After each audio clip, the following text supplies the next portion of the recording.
केंद्र व राज्य सरकारच्या व्याज परतावा पात्रतेसाठी पीक कर्ज नूतनीकरण करण्याचं आवाहन।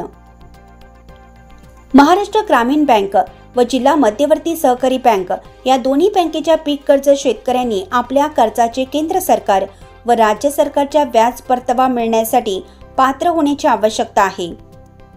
यासाठी आपल्या पीक कर्जाचे नूतनीकरण करणे आवश्यक असल्याचे शाखा व्यवस्थापक महाराष्ट्र ग्रामीण बँक यांनी तर जिल्हा मध्यवर्ती बँकेचे शाखा व्यवस्थापक यांनी पीक कर्जदार शेतकऱ्यांना आवाहन केले आहे। तर महाराष्ट्र ग्रामीण बँकेचे पीक कर्ज शेतकरी सन 2022 ते 2023 साली एकूण पीक कर्ज शेतकरी 750 पैकी 566 पीक कर्ज शेतकऱ्यांनी कर्जाचे नूतनीकरण केल्याने त्यांना व्याज परताव्यापोटी केंद्र सरकारच्या 3% प्रमाणे 10,96,776 रुपये परत आले आहेत। तर ज्या शेतकऱ्यांनी पीक कर्जाचे नूतनीकरण केले नाही त्यांनी नियमित पीक कर्जाची नोटरी केल्याने व्याज परताव्याची रक्कम त्यांच्या बँक खात्यात जमा होते, अशी माहिती महाराष्ट्र ग्रामीण बँकेचे शाखा व्यवस्थापक भगवान सवडतकर यांनी दिली आहे। तर आजही पीक कर्ज शेतकऱ्यांना आपल्या कर्जाच्या व्याजाची परतावा परत मिळण्यासाठी महाराष्ट्र ग्रामीण बँकेमध्ये आपल्या कर्जाचे नूतनीकरण करण्याचं चालू आहे। केंद्र सरकार व राज्य सरकारने शेतकऱ्यांना आत्महत्या करण्यापासून रोखण्यासाठी शेतकऱ्यांना त्यांच्या शेतातील उत्पादित माल धान्य पिकवण्यासाठी विविध बँकेकडून पीक कर्जाच्या माफक 0% व्याज दराने पीक कर्ज देण्यात येतं। हे पीक कर्ज दशांशे 6% व्याज दराने दिलं जातं।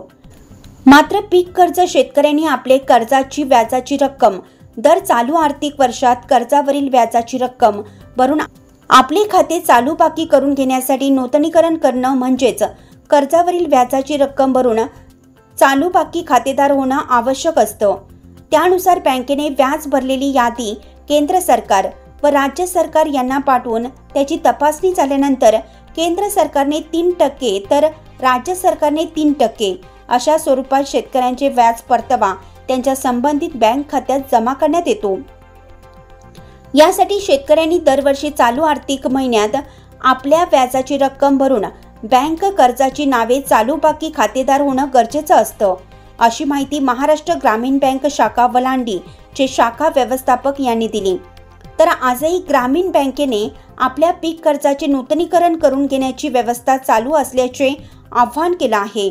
तरी शेतकऱ्यांनी आपली व्याजाची रक्कम भरून चालू खातेदार होणं गरजेचं आहे, असं आवाहन शाखा व्यवस्थापकांनी केलं आहे।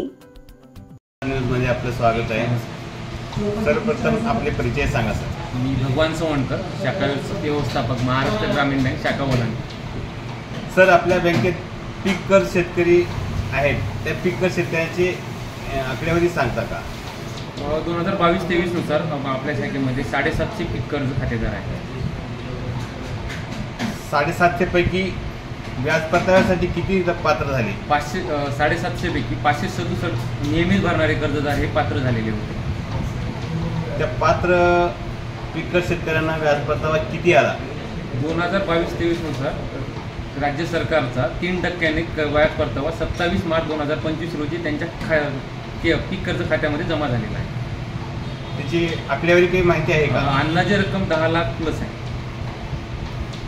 या पीक कर्ज शेतकऱ्यांना तुम्ही काय आवाहन करता?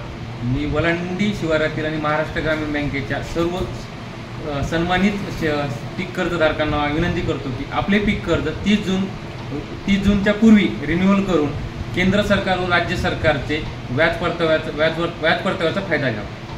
पीक कर्ज व्याज परतावा मिळण्यासाठी शेतकऱ्यांना कोणते नियम लागू आहेत का? मागील वर्षी जेव्हा पीक कर्ज रिन्युअल केलं होतं त्या तारखेपासून 1 वर्षाच्या आत पीक कर्ज रिन्युअल करणे आणि दुसरी लिमिट आहे 30 जूनची। धन्यवाद। म्हणजे आपले विस्तार न्यूज महाराष्ट्र चॅनलसाठी संपादक व प्रतिनिधी अजित सौदागर। ताज्या घडामोडी पाहण्यासाठी विस्तार न्यूज पाहत राहा। धन्यवाद।